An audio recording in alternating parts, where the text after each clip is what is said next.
Hey guys, it's Tamara. I'm back with another video. We're going to talk a little bit today about the drama triangle.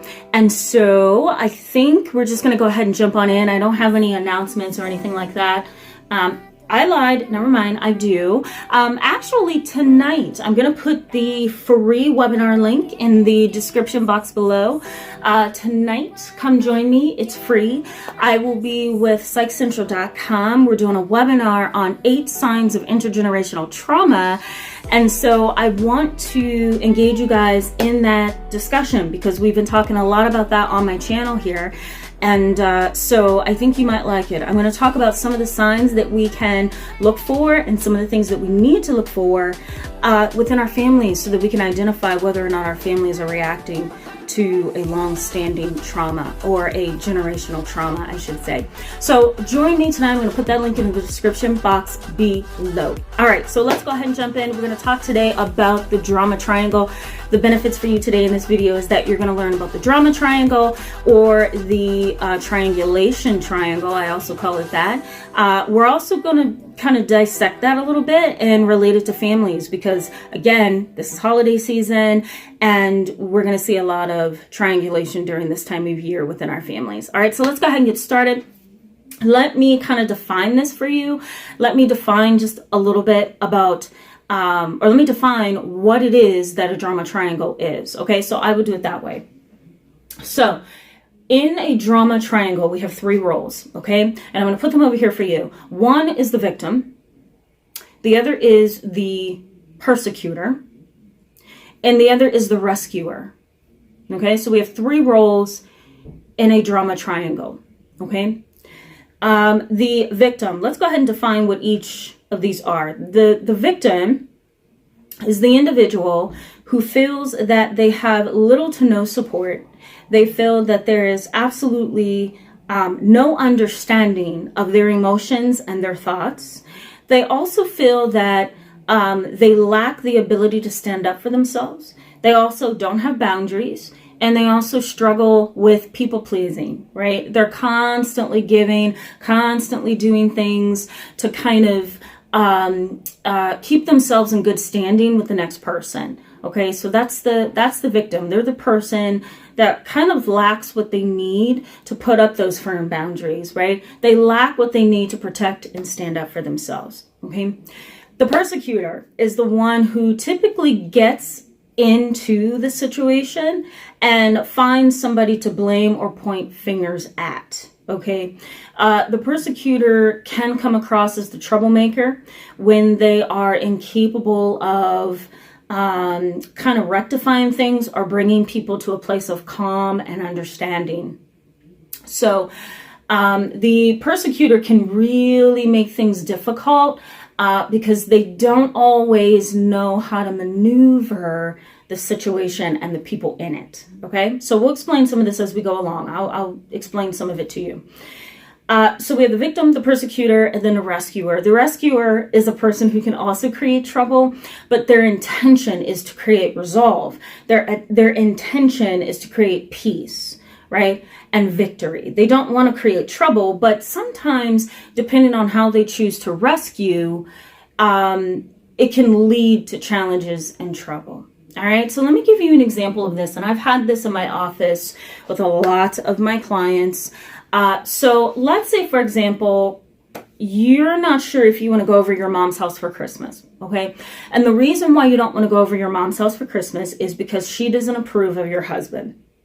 Right? She absolutely dislikes your husband. She's made it known from the start. She didn't attend the wedding. She wants nothing to do with your husband whatsoever. She loves her grandchildren, but she wants nothing to do with your husband. All right? You're stuck in the position of victim. Why?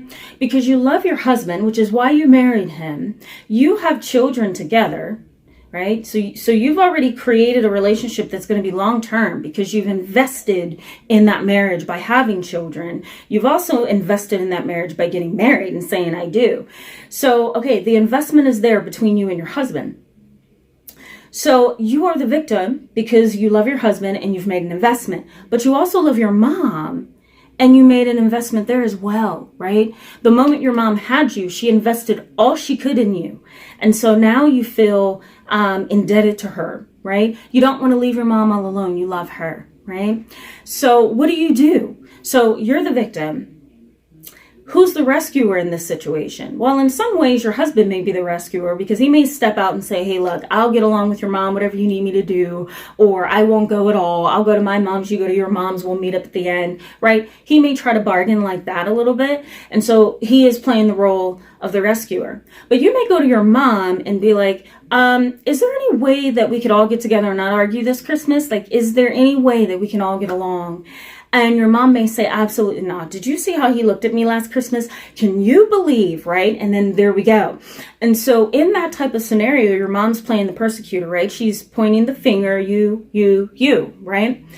So sometimes in a triangulating situation, you're going to have to find a way to kind of meet that individual in the middle, right? How can you deal with the person who's creating the triangle?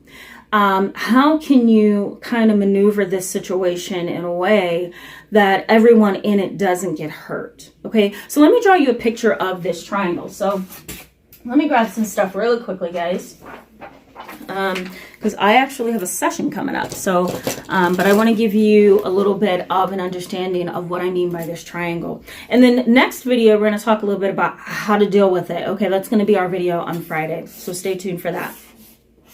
So we have a triangle here. We have the victim, okay? We have the persecutor, and then we also have the rescuer. All right, so this is how this looks, okay? Hopefully you can see it. If not, I'll post like a little bit of a photo up in the corner here. But this is the victim, the persecutor, and the rescuer. So this is kind of how I want you to conceptualize this.